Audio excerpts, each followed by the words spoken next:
తెలియపరచాలి. ప్రభా నా అనుదిన ఆహారం నాకు దయచేయము. హల్లెలూయా. ఎప్పుడైనా సరే మన అవసరాల గురించి ప్రార్థన చేయక ముందు దేవుని రాజ్య అవసరాల గురించి ప్రార్థన చేయాలి. రెండో అంశం ఏంటంటే, దేవా give me this day my daily bread అని ఉంది ఇంగ్లీష్లో. అంటే ఆహారం గురించి మాట్లాడుతున్నాడు. కానీ వాక్యం ఏముంది? మనిషి రొట్టె వలన కాదు, కానీ దేవుని నుంచి వచ్చే ప్రతి మాటను బట్టి జీవించును. ఆమేన్. చూసారా?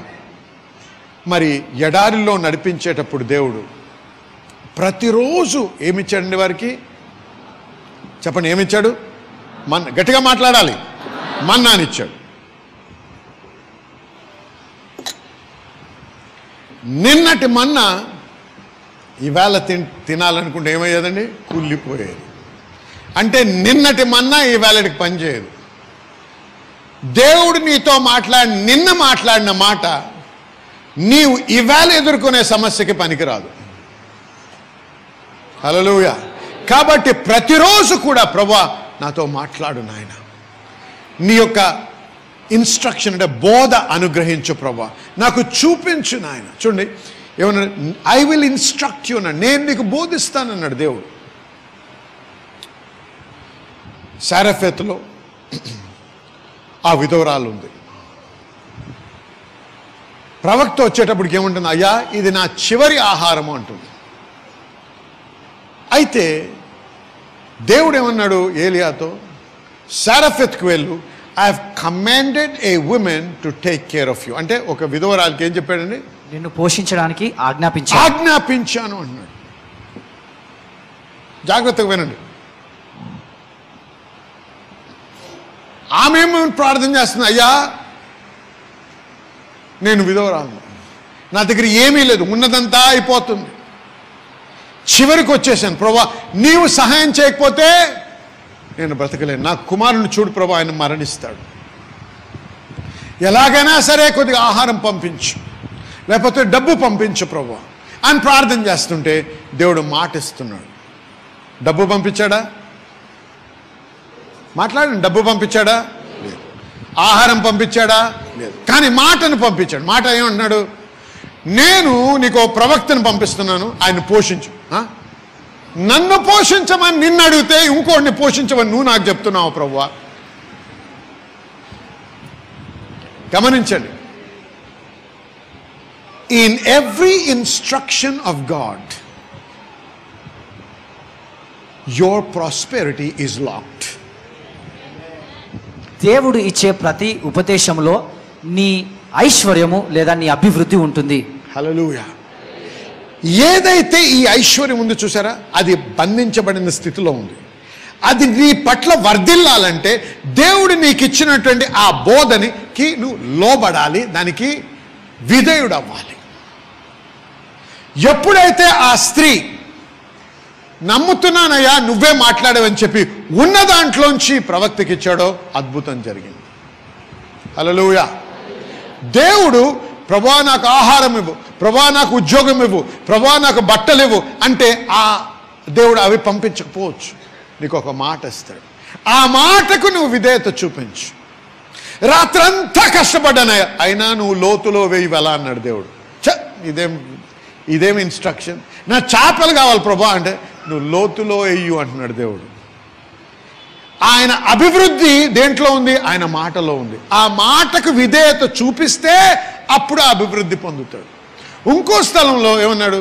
నీ కుడి పక్కన వేయువలా అన్నాడు. అవునా? యోహాను సువార్తలో నీ కుడి పక్కన, నీ ఎడం పక్కన వేస్తే ఏమవుద్ది? ఏమీ ఉండదు. హల్లెలూయా, హల్లెలూయా. చూసారా, నీ అభివృద్ధి, నీ ఆశీర్వాదము ఎక్కడో లేదు, నువ్వు అనుకునే విధంగా కూడా రాదు. అది ఎక్కడుంది? దేవుని వాక్కులో ఉంది. హల్లెలూయా. అందుకే ప్రభా నా అనుదిన ఆహారం ఇవ్వమంటే దేవుడు నీ చేతిలో డబ్బు పెట్టకపోవచ్చు, లేకపోతే ఎవరి ద్వారా అయినా సరే క్యారియర్ పంపకపోవచ్చు, లేకపోతే ఎవరి ద్వారా ఒక బియ్యం బస్తా రాకపోవచ్చు, కానీ ఒక మాట రావచ్చు. ప్రభా నాకు ఏమీ లేదు, ఉన్న 10 రూపాయల్లో 5 రూపాయలు వాడికి ఇవ్వడు. ప్రభు నాకే 10 రూపాయలతో ఒక భోజనం కూడా 5 రూపాయలు వాడికి ఇవ్వడు. 5 రూపాయలు అక్కడ ఇచ్చుట ద్వారా దేవుడు ఒక అద్భుతాన్ని జరిగించడానికి సిద్ధపడుతున్నాడు అన్నమాట. నీ విధేయత ద్వారా నీవేం చేస్తున్నావు? దేవుడు నీ కొరకు ఏర్పాటు చేసినటువంటి అద్భుతాన్ని నువ్వు పొందడానికి సిద్ధపడుతున్నావు. హల్లెలూయా. మా అనుదిన ఆహారం మాకు నేడు దయచేయము ప్రభు అని ప్రార్థించమంటున్నాడు. చూడండి, ఎప్పుడైనా సరే మన అవసరాల కంటే ముఖ్యముగా దేవుని రాజ్య విషయమైన అవసరాల గురించి మనము ముందుగా ప్రార్థన చేయాలి. అంటే మన హృదయము దేవుని కొరకు ప్యాషన్ అంటే ఆసక్తితో నిండి ఉండాలి. దేవుని రాజ్య విషయం ఆసక్తి అవసరం. మనము స్వార్థమును వదిలి దేవుని గురించి, దేవుని రాజ్యం గురించి ఎప్పుడైతే ఆసక్తితో నిండి ఉంటామో దేవుని కృప అధికముగా మన మీద కుమ్మరించబడుతుంది. ఉదాహరణకి ఏలియా సంగతి కొద్దిగా గమనిద్దాం. ఏలియా ప్రవక్త మరి యాకోబు రాసిన పత్రిక 5వ అధ్యాయం 16, 17, 18 ఒకసారి చూద్దాం.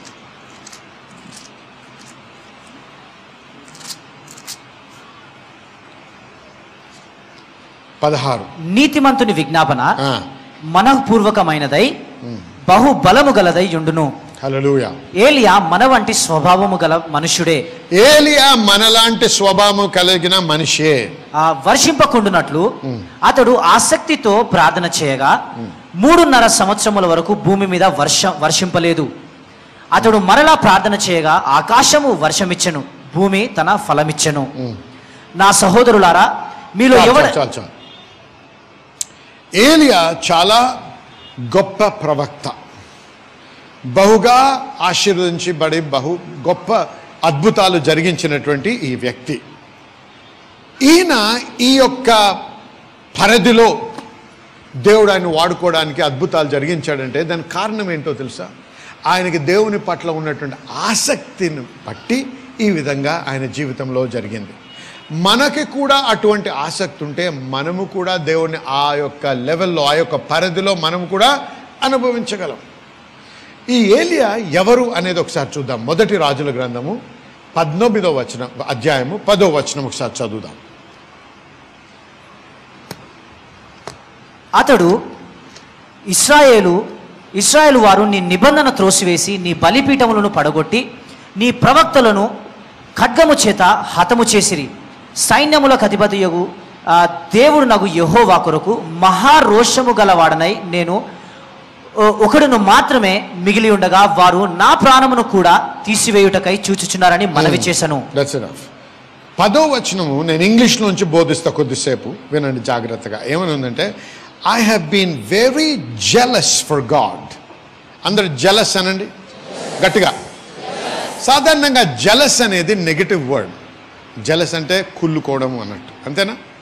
కానీ ఎప్పుడైతే ఆ పదము దేవునికి సంబంధించి వాడబడుతుందో అది కుళ్ళుతో సంబంధించిన అర్థం కాదు. దానికి జెలస్ అనేది ఇంగ్లీష్లో అర్థం ఏంటంటే ఇంటాలరెంట్ టువర్డ్స్ అన్ఫెయిత్ఫుల్నెస్.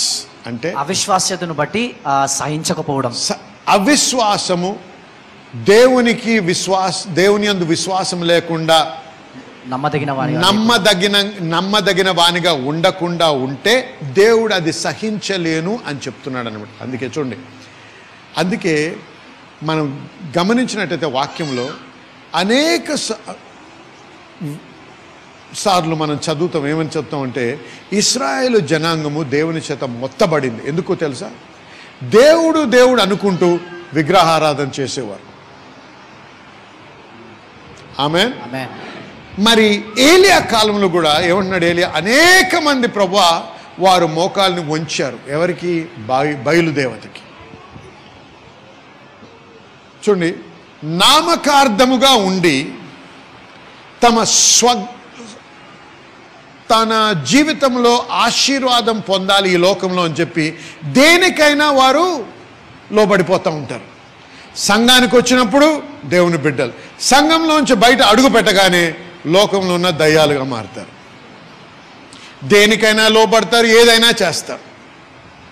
సంఘానికి వచ్చినప్పుడు మటుకు అయ్యా దేవా స్తోత్రం చప్పట్లు కొడతారు, డాన్స్ చేస్తారు, ప్రభువా హల్లెలూయా అంటారు, ఏడుస్తారు కూడా. కానీ నమ్మకత్వం అనేది లేదు. దాన్ని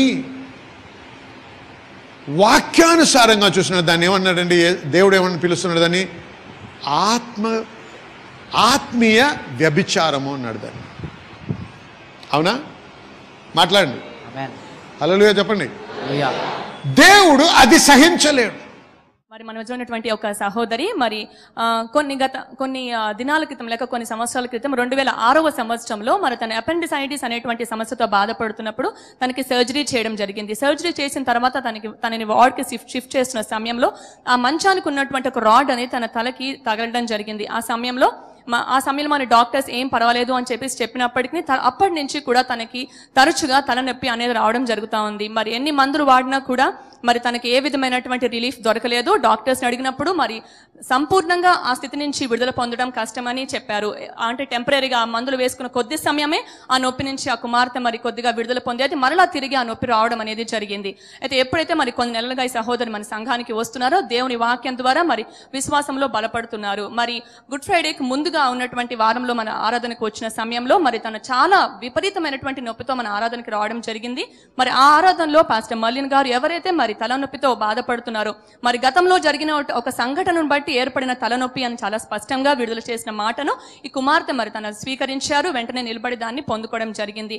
మరి వస్తున్నప్పుడు ఎంతో ఇబ్బందిగా వచ్చినటువంటి ఇంకో సహోదరి మరి ఆ మాట విడుదల చేసిన వెంటనే దైవికమైనటువంటి శక్తి తన తలలో మరి ఆ స్వస్థత కార్యమును జరిగించారని సాక్ష్యం ఇస్తున్నారు. ఆ దినము నుండి మరలా ఈ క్షణం వరకు కూడా ఆ రోజు ఇంటికి వెళ్ళిన తర్వాత మరలా వచ్చినప్పటికీ వాక్యాన్ని గట్టిగా మరి తన విశ్వాసంతో పట్టుకొని స్వస్థతను స్వీకరించడం జరిగింది. మరలా ఈ రోజు వరకు కూడా తిరిగి ఆ తలనొప్పి ఏనాడు రాలేదు. మరి మందులకి మరి వైద్యానికి కూడా అసాధ్యమో అని చెప్పినటువంటి ఆ స్థితి నుంచి దేవుడి కుమార్తెను సంపూర్ణంగా విడిపించారు. దేవునికే సమస్తమైన మహిమ కలుగును గాక. అయితే దేవుడు మన నుంచి ఏం కోరుతున్నాడు? అటువంటి ఆసక్తితో కూడినటువంటి నమ్మకత్వం కావాలి దేవుని దగ్గర. అటువంటి ఆసక్తి మన జీవితంలో ఉంటే దేవుడు మనల్ని ఆశీర్వదిస్తాడు. చూడండి, అనేక సార్లు మనం గమనిస్తూ ఉంటాం, సంఘానికి వస్తూ ఉంటారు ఆదివారం లేకపోతే శుక్రవారం, గేటు దగ్గరికి రాగానే ఇలాగంటారు, ఏమైందనమాట, అక్కడ ఏదో ఉంటుంది మచ్చ, ఆ మచ్చ అలా తీసేస్తారు. హలో, చెప్పేది నిజమేనా అబద్ధమా? అంటే ఇక్కడ రాగానే మన క్రైస్తవుడిని, నేను దేవుడిని నమ్ముకున్న బిడ్డని, బయటకు అడుగు పెట్టగానే మళ్ళీ ఎక్కడిదక్కడ వచ్చేస్తుంది మరక.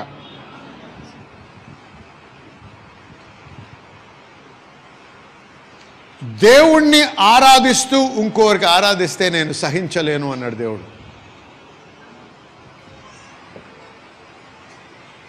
ఏలియా, నేను మట్టుకు నా మోకాలు వంచలేదయ్యా, నేను ఎవరిని పూజించలేదు నిన్ను తప్ప, ఎంత కష్టమైనా సరే నేను నీ కొరకు నిలబడ్డాను అని. సవాల్ వస్తుంది మనకి జీవితంలో. అయ్యా పాస్టర్ గారు మీకు అర్థం కాదండి, నేను పడే కష్టము, నేను మా ఆ ఇంట్లో పడే ఇబ్బంది, నేను వారి కొరకు నేను బొట్టు పెట్టుకోవాలి. అవునా? దానియేలు గ్రంథం ఒకసారి ధ్యానించు. 3 యవనస్తులు అన్నారు, రాజు నీకంటే గొప్ప రాజు లేడు, నీకంటే బలవంతుడైన రాజు లేడు. కానీ రాజు వినండి అయ్యా, నువ్వు ఈ అగ్నిగుండాన్ని 7 మార్లు ఎక్కువ మంట పెంచినా, 70 మార్లు పెంచినా నీ విగ్రహానికి మటుకు మేము లోబడం, వంగము మొక్కం, మా ప్రాణము పోయినా మేము వంగము అన్నాడు. హల్లెలూయా. మేము కొద్దిసేపు దేవుణ్ణి, కొద్దిసేపు లోకాన్ని, కొద్దిసేపు దేవుణ్ణి, కొద్దిసేపు ఇంకొక దాన్ని పూజించేవారేం కాదు. జీవిస్తున్నట్టయితే ఈ లోకాన్ని, ఈ యొక్క భూమిని సృష్టించిన దేవుడు మాకు చెప్పాడు, మీరు దేనికి కూడా లోబడకూడదు అని. మీ దేవుడనే యెహోవాను నేనే, నేను తప్ప వేరొక దేవుడు మీకు ఉండకూడదు. హల్లెలూయా. అందుకే రహస్య క్రైస్తవులుగా నువ్వు బ్రతకలేవు. నిలబడితే నిలబడాలి, మరణించాల్సి వస్తే మరణించాలి. అందరినీ హతసాక్షులుగా మార్చాడు దేవుడు, కానీ కొద్ది మందిని కోరతాడు దేవుడు. మొట్టమొదట్లో సంఘం స్థాపించబడేటప్పుడు శిష్యులందరూ ఉన్నారు, కానీ దేవుడు స్టెఫెన్ను హతసాక్షిగా ఎన్నుకున్నాడు. సిద్ధమేనా? అందుకే యేసయ్యను వెంబడించడం అంత సులువు కాదు. శిలువ మోసుకొని నన్ను వెంబడించు అన్నాడు దేవుడు. కొద్దిమంది మరణించాల్సి వస్తే మరణించారు, కొద్దిమంది ఇళ్ళ నుంచి బయటకు వెళ్ళగొట్టబడతారు. ఉండడానికి ఉండదు, వేసుకోవడానికి గుడ్డు ఉండదు, తినడానికి తిండి ఉండదు, కానీ నీ దేవుడు నిన్ను కాపాడుతాడు. కానీ నువ్వు నిలబడగలవా నీ దేవుని కొరకు? ఆ ఆసక్తి నీ హృదయంలో ఉందా? నువ్వు దేవుని కొరకు బ్రతకగలవా? అన్నీ ఉంటే దేవుని వెంబడిస్తాను అనేది నిజమైనటువంటి ప్రేమ కాదు, నిజమైనటువంటి ఆరాధన కూడా కాదు. ఏది ఏమైనా సరే, నా ప్రాణము పోయినా సరే ప్రభువా, నా ఉన్నవన్నీ తీసుకున్నా సరే ప్రభువా, నిన్ను తప్ప నేను వేరొక దేవుని మొక్కను. అది ఆసక్తి అంటే. హల్లెలూయా. మా దేవుడు మమ్మల్ని విడిపించగలడు అన్నారు. దేవుడు విడిపించాడు. హల్లెలూయా. అదే దేవుడు స్టెఫెను మరణించేటప్పుడు రా అన్నాడు పైకి. హల్లెలూయా. హల్లెలూయా. ఆమేన్. కాబట్టి వినండి, దేవుని దగ్గర నీకు నిజముగా నీ ప్రార్థనకి జవాబు కావాలన్నా, బలముగా ఏలియావరే దీవించబడి అనేకులకి దీవెనకరంగా మారాలన్నా, ప్రాముఖ్యంగా మన జీవితంలో కావాల్సింది ఏంటండి? ఆసక్తి. దేవుని వాక్యానికి విరుద్ధముగా మనము జీవించకూడదు. చూడండి, గమనించండి, మనందరము కూడా ఈ దేశంలో పుట్టిన వారం కాబట్టి నువ్వు క్రైస్తవుడైనా దేవుడిని నమ్ముకున్నా, మనందరి పితరులు అన్యజనుల్లోంచి వచ్చినటువంటి వారు. అవునా? అవునా కాదా చెప్పండి.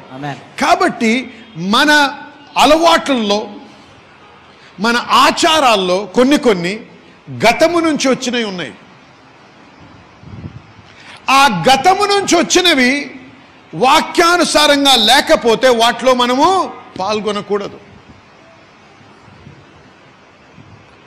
మా తాతలు చేశారండి. అవును, మీ తాతలు చేశారు. ఎందుకు? అప్పుడు ఈ అవగాహన లేదు కాబట్టి, వారికి ఇలాగ ఎవరు బోధించలేదు కాబట్టి. హల్లెలూయా. ఇప్పుడు మీరు బాధ్యులు, నేను బోధిస్తున్నాను కాబట్టి. ఆమేన్. వెలుతురు లేనప్పుడు, అవగాహన లేనప్పుడు, తెలియని పరిస్థితుల్లో ఉన్నప్పుడు దేవుడు దాన్ని అర్థం చేసుకుంటాడు. తెలిసుండి నువ్వు అయినా నా ఆచారమే ముఖ్యం, నా పద్ధతులే ముఖ్యం, నా కుటుంబంలో ఉన్న పద్ధతులే ప్రకారంగానే జరగాలి అని వాక్యంలో ఉన్నా లేకపోయినా అలాగే జరగాలి అని చెప్పి నువ్వు నడిస్తే నువ్వేం చేస్తావు తెలుసా? వాటి రూట్స్ అంటే పునాదులు, వేర్లు దేంట్లో ఉన్నాయి? అన్యుల యొక్క దేవతలను పూజించిన వాటిలోంచి వచ్చినాయి. కాబట్టి నువ్వేం చేస్తున్నావు? నువ్వు తెలియకుండానే ద్వారాన్ని నిప్పుతున్నావు సాతాను నీ యొక్క జీవితంలో ప్రవేశించడానికి. ఉదాహరణ చెప్తాను. వివాహం జరగనే ఉంది, 5 పళ్ళు తేవాలి. 5 ఎందుకు, 8 ఎందుకు తేకూడదు? హలో, 2 ఎందుకు ఉండకూడదు? దానికి ఏదో సిగ్నిఫికెన్స్ ఉందన్నమాట. అది ఏంటి? ఎక్కడి నుంచి వచ్చింది? ఇది వాక్యంలోంచి వచ్చింది కాదు. ఈ ఆచారము, ప్రతి ఆచారము మన దేశంలో ఉన్నాయి కూడా అన్యజనుల్లోంచి వచ్చినటువంటి ఆచారాలు. పసుపు పెట్టాలి, ప్రతి ఇన్విటేషన్ కార్డ్కి పసుపు పెట్టాలి. దేనికి? పసుపు గురించి ఏమన్నా ఉందా? నూనె గురించి ఉంది. కానీ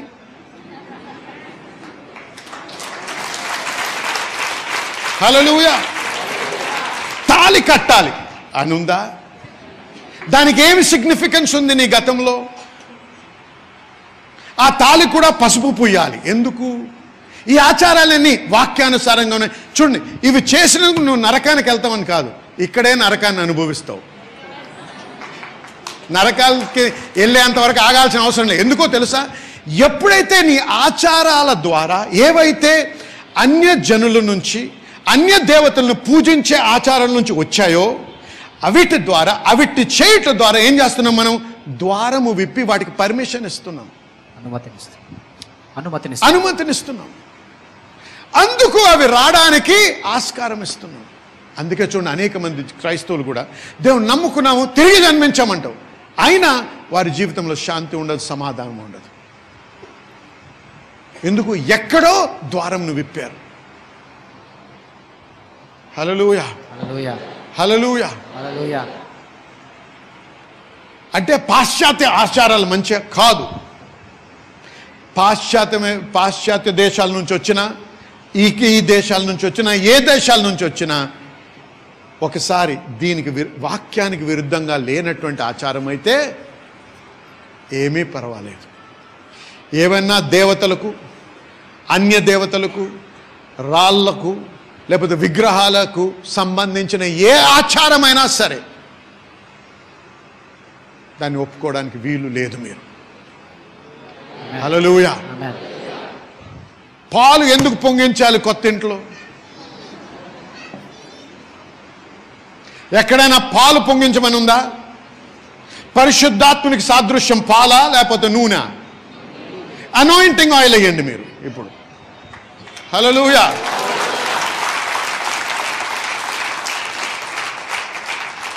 పరిశుద్ధ గ్రంథంలో ఏమనుంది? తన టాబర్నాకిల్ అంటే సమాజ మందిరం, గుడారంలో, దేవుని గుడారం, ప్రతి ఒక్క హోలీ అంటే పరిశుద్ధ వస్తువుని నూనెతో, దేవుని యొక్క హోలీ అనాయింటింగ్ ఆయిల్తో అనాయింట్ చేయమని దేవుడు చెప్పాడు మోషేకి. అది మనం ఫాలో అవ్వచ్చు. ఎందుకు? దేవుని నుంచి వచ్చింది అది. ఆమేన్ చెప్పండి. హల్లెలూయా. అందుకే ఏమైనా ఆచారాలు ఉంటే ఈ వాక్యంలో ఉన్నాయితే మంచిదే, ఎందుకంటే దేవుడు పలికినవి కాబట్టి. ఆమేన్, ఆమేన్. కాబట్టి ఈ రోజు నుంచి పరీక్షించుకోండి. ఏదైనా చేస్తున్నట్టని తెలిసి ఉండి పితరులకు, పెద్దలకు భయపడి వాటికి లోబడకండి. కొద్దిమంది ఉంటారు, ఉద్యోగాలు చేస్తుంటారు, వారి బాస్ వస్తాడు, అది శుక్రవారం, శనివారం ప్రసాదం పట్టుకొని వస్తాడు. ఇక్కడ నువ్వు చెప్పలేవు నేను దేవుడిని నమ్ముకున్నానని. చెప్తే నేను దూరం చేస్తాడు, లేకపోతే నీకు ఇంక్రిమెంట్ ఉండదు, లేకపోతే ఇంకెక్కడికో అడవి ప్రాంతానికి పోస్టింగ్ అవుద్ది. కాబట్టి నువ్వేం చేస్తావు? దేవా నువ్వు క్షమించే దేవుడు కదా నాయన, ఇది ఒకసారి తిని ప్రభా నన్ను క్షమించని ప్రార్థన చేస్తాను అంటావు. అది ఆసక్తితో సంబంధించింది కాదు. నువ్వు ఏదో మార్గం ద్వారా తప్పించుకునేటువంటి హృదయం అన్నమాట. అంటే నీ లాభము కొరకు నువ్వు చూస్తున్నావు. దేవుడు దాన్ని పరీక్షగా ఎలా చేస్తున్నాడు నీకు, నీ జీవితంలో నిలబడతావా, నిలబడవా? దేవుని నమ్ముకున్నట్టయితే ప్రసాదం ముట్టకూడదు. నువ్వు హల్లెలూయా చెప్పండి. ధైర్యంగా చెప్పాలి, అయ్యా నా విశ్వాసానికి ఇది విరుద్ధం, నువ్వు ప్రేమే, మీరు నా బాస్, కానీ ఈ విషయంలో, నా విశ్వాస విషయంలో మీరు జోక్యం చేసుకోకూడదు. దయచేసి నన్ను క్షమించండి. ఆమేన్.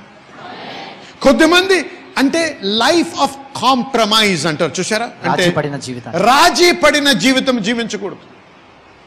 ఈ రోజుల్లో ఎంత అధ్వానంగా తయారైందంటే, ప్రమోషన్ కావాలంటే నాతో వచ్చి రాత్రి గడపమంటాడు బాస్.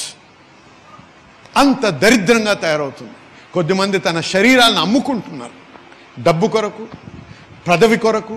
ఇటువంటి వికారమైనటువంటి విషయాలు జరుగుతుంది. నువ్వు ఆసక్తి పరుడువా, లేకపోతే నువ్వు ప్రతి ఆదివారం వచ్చి కన్నీరుగా ప్రభా నన్ను క్షమించండి చేసేది మళ్ళీ చేయడానికి కుక్కలాగా వాంతి దగ్గరికి వెళ్తున్నావా? నువ్వు దేవుని బిడ్డవా, కుక్కవా? నువ్వు నిర్ణయం చేసుకోవాలి. నిన్ను అడుగుతున్నప్పుడు నన్ను నేను అడుగుకుంటున్నాను. మిమ్మల్ని చెడుగా అపార్థం పరచుకోకండి. దేవుడు అన్నాడు దేవుని వాక్యంలో, కుక్క అయితేనే తన వాంతి దగ్గరికి వెళ్తుందని. హలో ఆమేన్. మనము దేవుని బిడ్డలం, మనము జంతువులము కాదు, మనం పందులము కాదు, మనం కుక్కలము కాదు, దేవుని బిడ్డలం. ఆసక్తితో దేవుని కొరకు జీవించే వారిగా దేవుడు మనల్ని దీవించాలని ప్రార్థించాలి. ప్రభా ఇటువంటి ఆసక్తి నాకు అనుగ్రహించు. ఏలియా వంటి ఆసక్తి, అటువంటి ఆసక్తి పరురాలు ఉంటే దేవుని కొరకు నీ ప్రార్థనగా జవాబు రాకుండా ఎందుకు ఉంటుందో అప్పుడు చూడు. ఆసక్తితో ప్రార్థనకి రావాలి, ఆసక్తితో సంఘానికి రావాలి, ఆసక్తితో వాక్యం చదవాలి, ఆసక్తితో వాక్యం వినాలి. ప్రార్థన అనగానే ఇవాళ ఎవడు వెళ్తాడులే అని. మీ favourite actor movie Friday release అవుతే ఫ్రైడే నైట్ అక్కడ ఉండరు మీరు. ఎక్కడుంది మీ ఆసక్తి?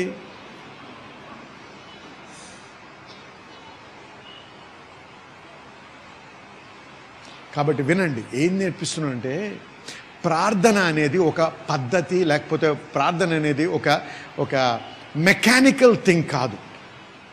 ప్రార్థన అనేది నీ హృదయంలోంచి సృష్టించబడి నీ హృదయం తపనతో నిండి పరిశుద్ధాత్మ దేవుని ఒక సహాయముతో యేసయ్య ద్వారా తండ్రితో సంభాషించడం. ఎప్పుడైతే ఈ ప్రార్థన ఈ యేసయ్య నేర్పించే విధానంలో చేస్తూ ఆసక్తితో చేస్తామో ఖచ్చితంగా దేవుడు మనల్ని ఆశీర్వదించి దీవిస్తాడు. ఆమెను చెప్పండి. హల్లెలూయా. కాబట్టి ఆసక్తిపరుడుగా ఉండాలి. చూడండి, అటువంటి వారిని దేవుడు దీవిస్తాడు. ఈవేళ ఇక్కడికి ఆపుదాం, కానీ ఇంకొక వ్యక్తి గురించి కూడా మనం తెలుసుకోవాలి. ఆ వ్యక్తి గురించి వచ్చే వారం చదువుదాం, వచ్చే వారం నేర్చుకుందాం. ఆ వ్యక్తి పేరేంటో తెలుసా? నెహెమాయా.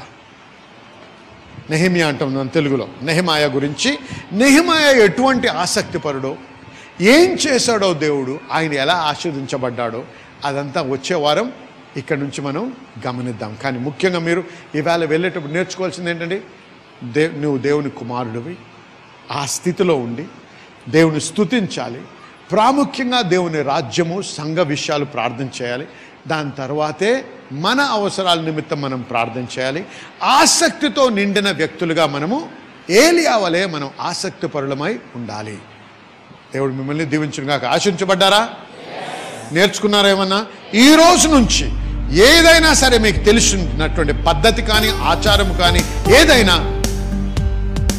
దేవుని వాక్యానికి సంబంధించింది విరుద్ధంగా ఉన్నట్టయితే దాంట్లో మీరు పాలు పంచుకోకూడదు. ఆమెను చెప్పండి. మీలో అనేక మంది మాకు ఉత్తరాలు రాస్తున్నారు, మరి ఫోన్ కాల్స్ కూడా చేసి చెప్తున్న విషయం ఏంటంటే మీరు ఎంతో ఆశీర్వదించబడుతున్నారని. ఇది మాకు ఎంతో సంతోషాన్ని కలిగిస్తుంది, మాకు ఎంతో ప్రోత్సాహాన్ని కలిగిస్తుంది. దయచేసి అలాగే మీరు వ్రాస్తూ తెలియపరుస్తూ ఉండండి.